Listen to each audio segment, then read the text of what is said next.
Sveiciens visiem manā kanālā. Šodien atkal rubrika analogais audio. Kā jau es jums teicu, būšu kādu brīdi pazudis. Tā arī sanāca. Vasara. Jā, mazliet jau iepriekšējos video, kas pamanīja vērīgākie skatītāji, mazliet ir pamainījies interjers ap mani. Ir jauns krēsls. Ko darīt? Skatījos hokeju, vecais saplīs. Nācās iegādāt jaunu. Jā, šodien es domāju, tas video būs mazliet garāks, mazliet gribās papļāpāt. Ko? Sāksim ar to, ka pagājušā gada nogalē, starp Ziemassvētkiem un Jauno gadu, pie mums ciemos bija atbraukuši bērni, un man draugs bija ar ģimeni. Nolēmu parādīt kaut ko no manas kolekcijas. Izvilku vienā no maniem video iepriekšējiem Akai 215D, kas bija kastē. Gandrīz jauns, var teikt. Izņēmu to, uzlika Franka Sinatra 1964. gada lenta. Visi klausījās, un man drauga sieva jautāja, Arvi, kas tev ir, Nirvāna šobrīd? Nē. Tanī brīdī man Nirvāna nebija, jo es vēlējos parādīt viņiem kaut ko savādāk, kaut ko neredzētu, kaut ko jaunu un tā. Bet Nirvāna ir atbraukusi šiten. Kā saka, tie spēki un domas, tas viss materializējās un, bija iespēja. Un es iegādājos kaut ko, no kā tiešām ir Nirvāna. Šī paciņa ir nākusi no Horvātijas, no Zagrebas.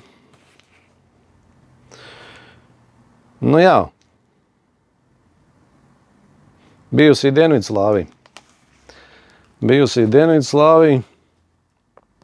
Ja varbūt kāds atcerās 1984. gada olimpiskās spēles Sarajevo.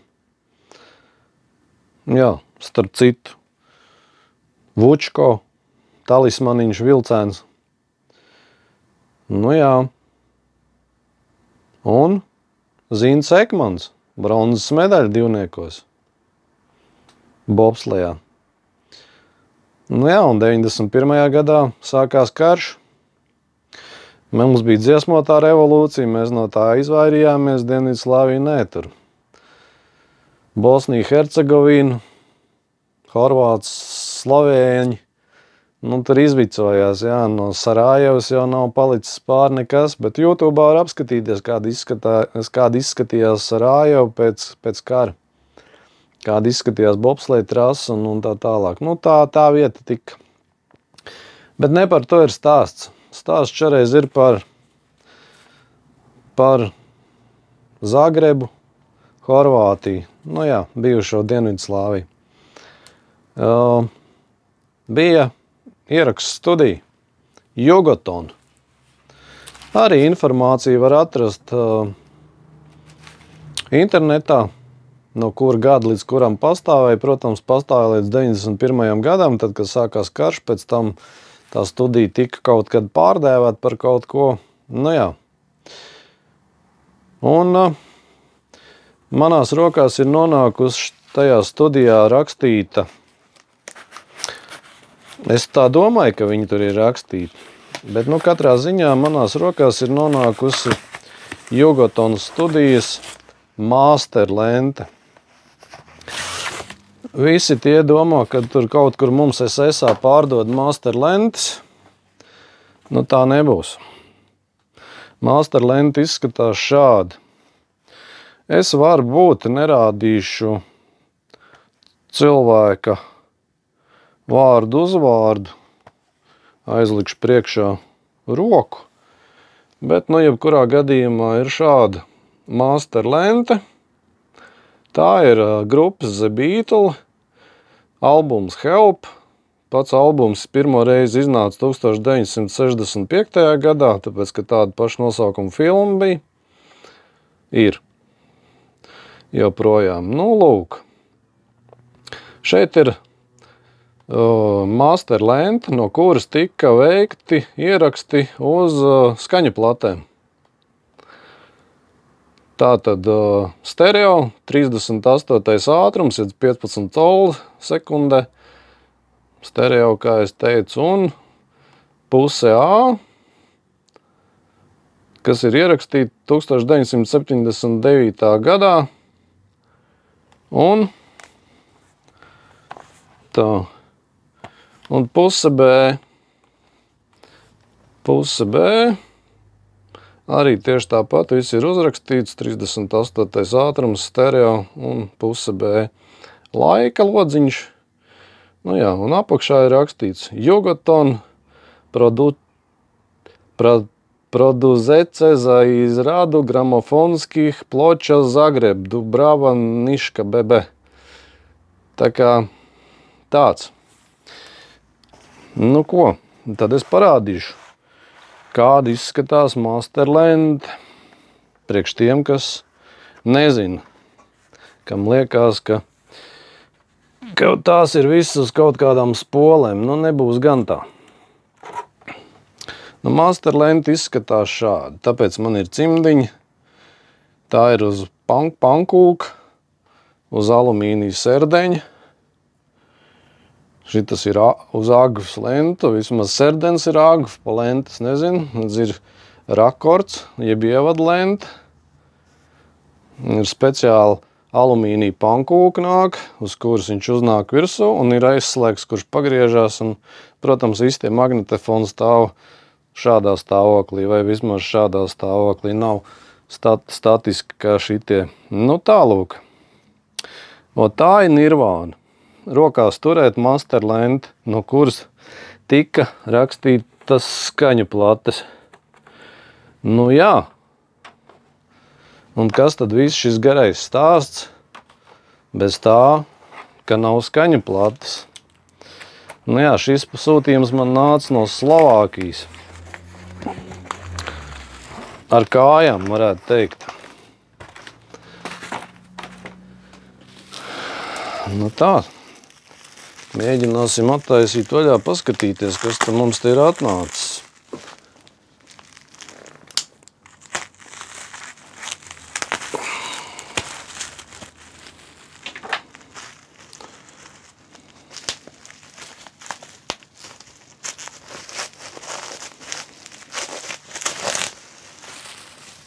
Nu tā tad, draugi mīļie.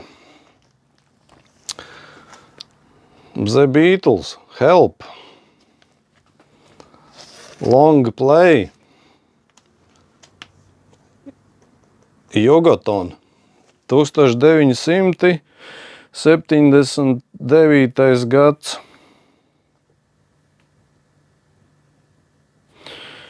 Jā.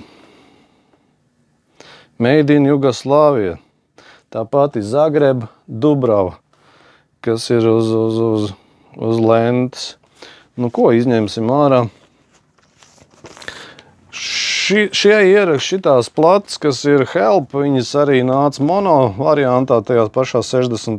gadā arī stereo. Nu, šis ir stereo variants. Tā kā saprotiet paši, ka šī plate tika ierakstīta no šīs lentes. Nu, jā, Nirvāna. Nu ko, izņemsim ārā, paskatīsimies, kāda tad izskatās skaņu plate. EMI. Pirmā puse. Šāda. Un otra pusīte šāda.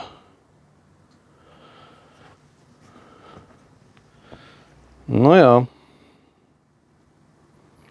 Tā kā tāds pirkums. Interesanti, vai ne? Dzīvē iegrozās lietas. Nu jā, paldies cilvēkiem, kas sākoties karam šīs lietas saglabāja. Protams, ir žēl, kad viņas ir jālaiž tirgū, bet, nu, šajā brīdī es esmu kaut kādā ziņā ieguvējis. ka manā kolekcijā nonākusi ir šāda master lenta. Bija pieejams vēl 2 lentas, bija UB40, es baigais reggae fans neesmu. Bija arī grupa Grateful Dead, jā, bet tur jau bija 2 lentas vienai pusei un otrai pusei, tā kā tā. Jā. Tagad ir mazliet dilemma, kā šo te dabūt vai uz lielo spoli, magnetofonu spoli, vai vienkārši jānopērk ir pankūks. Ja kādam ir zināms, kas pārdod vai kā ir AEG vai Revox, ir alumīnija pankūka ar aizslēgu, kur uzliek šīs te lentas virsū. Man uzrakstīt vai komentāros vai e-pastā, būtu ar mieru iegādāties. Ja nē, būs jāiegādājās kāds studijas magnetofons, uz ko klausīties šo lentu. Kaut gan, jā. Droši vien klausīsies vienreiz, jo tā tomēr ir master lenta, un tas ir muzeja eksponāts. Kaut kā tāds garš muldējiens sanāca šoreiz. Ceru, ka jums patika, ka bijāt kopā ar mani. Priekos par šo pirkumu. Kaut kā tā. Tad jau atkal pēc kāda brītiņa parādīšu vēl kaut ko, kas ir atkal ienācies. Tā kā tā, lai visiem jauka diena, lai karsta vasara, nolīgojam, nojāņojam. Kaut kā tā. Paldies, ka skatījāties. Līdz nākamai reizītei. Atā!